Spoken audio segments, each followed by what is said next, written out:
பார்த்து வெளியிடுங்கப்பா, முக்கியமான டேட்டா இல்ல.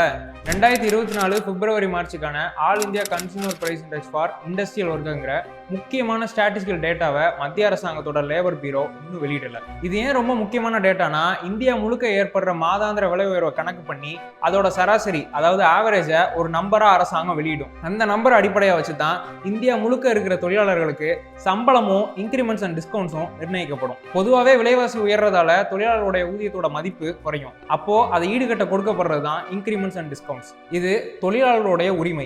இதை கணக்கு பண்றதுக்கு அடிப்படையா இருக்கிறது தான் இந்த ஏஐசிபிஐ ஐடபிள்யூங்கிற டேட்டா. இதைத்தான் கடந்த 2 மாசமா அரசாங்கம் வெளியிடப்படாததுக்கான காரணமாகவும் எதையும் சொல்லல. ஏற்கனவே எல்லா துறை தொழிலாளர்களுக்கும் சம்பள உயர்வு, பஞ்சப்படி உயர்வுல பல பிரச்சனைகள் இருக்கும்போது அதை நிர்ணயிக்கிறதுக்கு அடிப்படையா இருக்கிற இந்த டேட்டாவை ஏன் வெளியிட மாட்டேங்கிறீங்கன்னு சென்டர் ஆஃப் ட்ரேட் யூனியனோட ஜெனரல் செக்ரட்டரி தவன்சன் லேபர் மினிஸ்ட்ரிக்கு கடிதம் எழுதியிருக்காரு. பார்த்து வெளியிடுங்கப்பா, முக்கியமான டேட்டா இல்ல.